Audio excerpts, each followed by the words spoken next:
Yeah, welcome back to Ascending with Ashley. I'm Ashley. Green Day is here with Jesus of Suburbia, because I'm gonna blow the whistle on some white suburbia shit right now. Because it baffles me that all these stupid ass motherfuckers voted against their own interests, especially the women. So I want to explain a little bit about why. Because I get it. I mean, I don't get it, but I understand it because I grew up in it.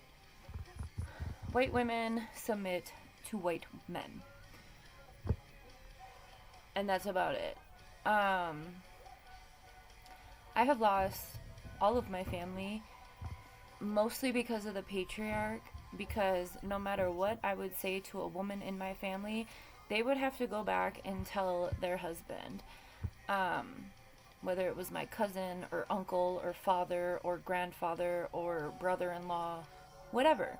There was never, ever, a conversation that I had with a woman in my family that stayed between us. All that to say is I think that's really unusual for white people, or for most people. What was that? Is there a cat under here? I think it's a really unusual thing for, I mean, I was married, you know, we do pillow talk and shit. But in regards to like decisions or my life, everyone thought that they had power over my life. Most of all their husbands, but it was because of a situation that I had with a woman in my family, either my mother or my sister, predominantly. You know, aunts and cousins, yeah, we've had problems. But every motherfucking time, they would get their husbands involved.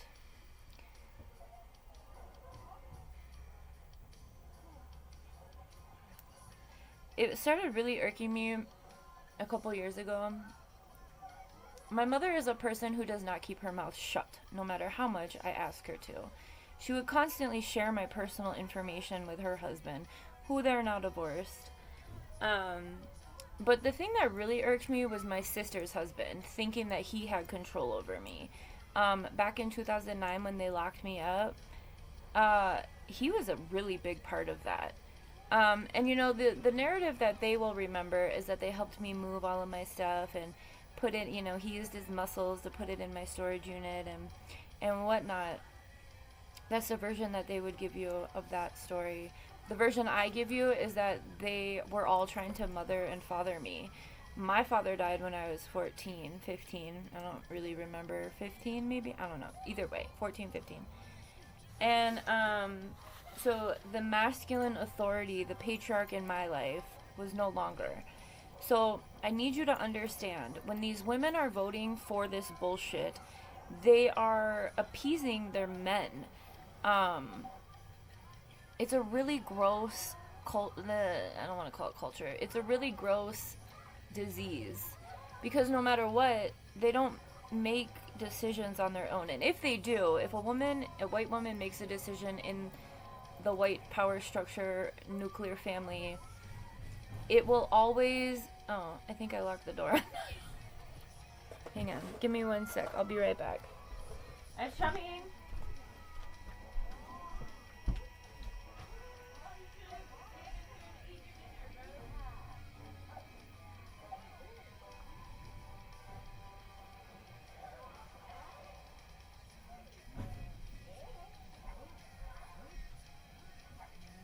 You're not stuck. Anyway, so when these women are voting against their own interests, like all of these women who held positions of, you know, outside the home, even the women who don't hold positions outside of the home, they need to understand that they are also voting against their own interests, because now their men, their husband or whatever, their men have been, what's the word? What's that word? Their men have been,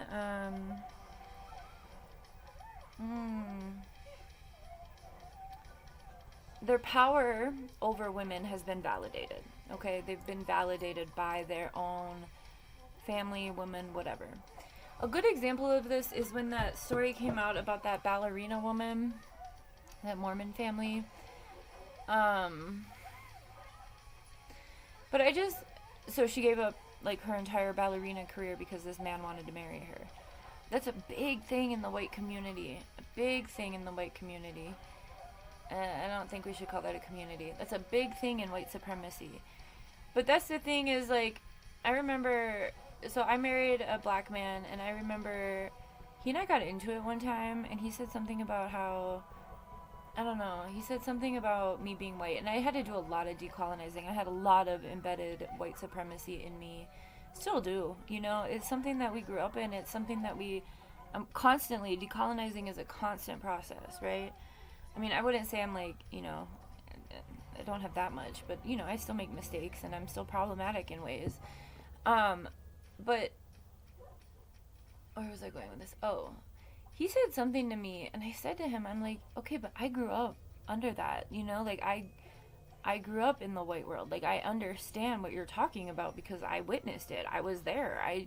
You know, and I grew up to change the ways, and I did things very differently, obviously, as you can see. I'm not really a beige ass normie. Not saying all white people are, but, you know, predominantly, your privilege keeps you, you know, keeps this whole system in place.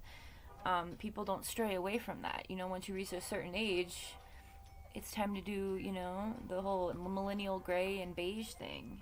You know, it's time to fall in line. Tons of people have talked about this. The Beatles have a song. What is the Beatles song? Is it Come Together? No. I don't know. There's a lot of music about conceptualizing this idea of selling out, essentially. Corporate, you know, growing up, I guess, is what normal people would call it. But anyway, I want you to understand that white women don't really rebel against their white husbands.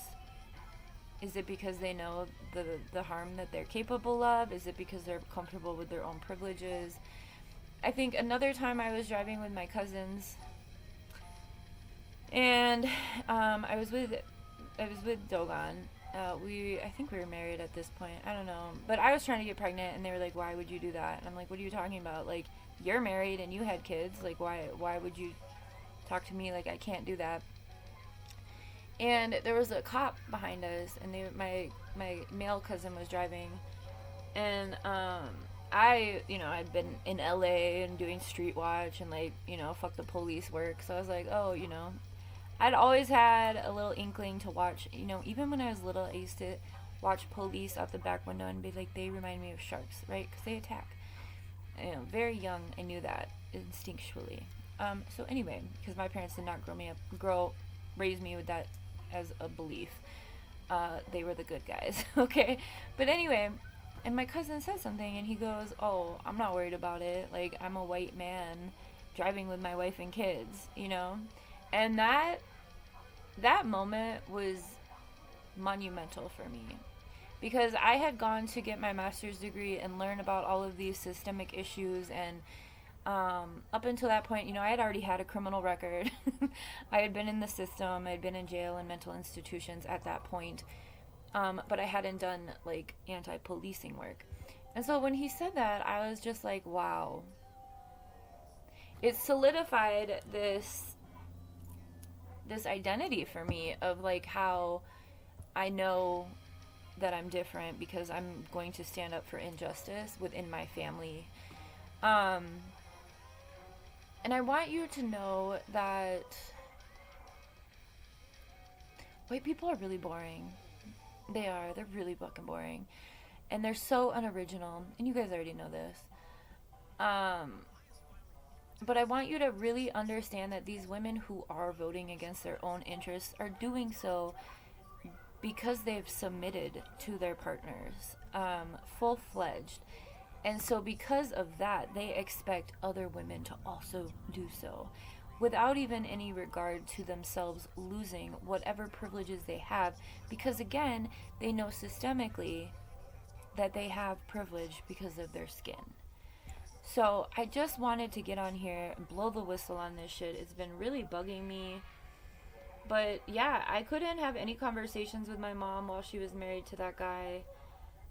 You know, everything she and I would talk about, oh, let me ask Gary, oh, let me do this. And my sister's husband, my brother-in-law, I I will be just fine never seeing that man again ever in my life. Because again, the control over that these people they expect everyone to like fall at their feet, man or woman. If their skin is white, that's what they expect. They expect to be treated with privilege, and it's very deeply embedded in them, right?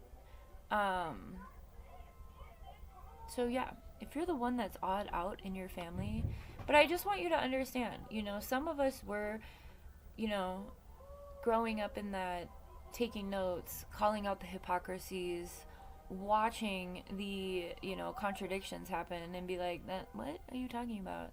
I say this all the time. My family used to go to church, and Sunday nights, they'd be talking shit about people at church. And I'm like, what the fuck? Weren't you listening? Right? So, just want you to understand, because a lot of these women have voted against everything, that first of all, those women will never admit to anyone outside of their relationship that they made a mistake. Unless they do like hardcore soul searching. Two, they will keep submitting to their husbands. They will still let their husbands take the reins and make decisions for them, based on their own, in their own bodies and whatnot. And for the white men who are these heads of households, I'm talking about like, super like square, like by the book white folk, okay? I'm not talking about, I'm talking about like heteronormative, like church going, like collar shirt wearing, sweaters, cashmere, okay? Two-story house white folk, because that's the way I grew up. They're always going to, we know this from like the feminist movement, right? White women are always going to white women themselves out of anything, because their only allegiance is the men in their life. Okay? I hope that helps to understand the weird nature of the Karen. It's a disease, and I wouldn't put any faith in them changing as a whole. Some of us have tried for years, and there's that whole conversation about like, talk to your relatives. We've tried. They are happy in their privilege. They don't want to change. They want to make sure that they can keep their comforts. Straight up. That's more important to them than even allegiance to anyone else in their family. My mother cut off my financial assistance that she was giving me, which wasn't even really hers to take away from me, because I know that my name was in a couple wills and I never saw anything. I'm telling you, if they can keep their like, she's traveling the world knowing that my son and I are having a hard time with groceries and with other basic ass necessities. Doesn't bother them. Does not bother them. As long as they have their comfort, as long as they have a white man to validate them. I think a lot of the times white women are in more control or power than the men. But systemically, like at a nuclear level, but systemically, good example of this is watching Home Improvement. If you want to understand that, it was a very the misogyny, the racism, the classism, the family hierarchy, the kids and dad making fun of mom, all of it. Mom giving up everything. I just want us to understand that it's not going to change.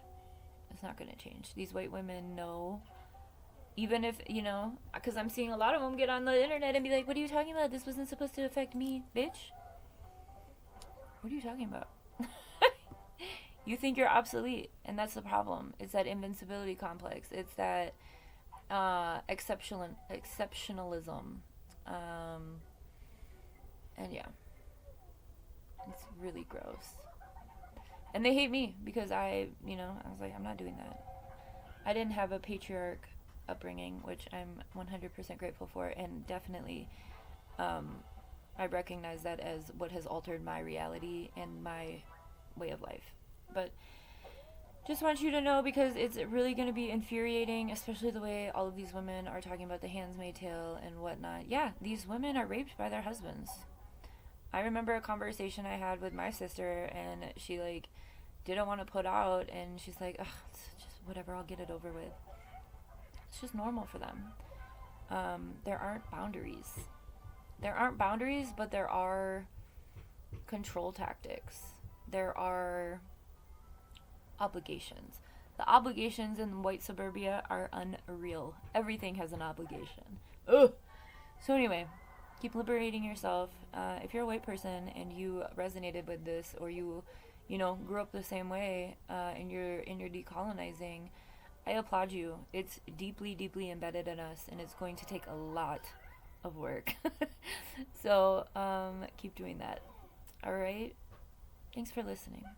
Have a good one.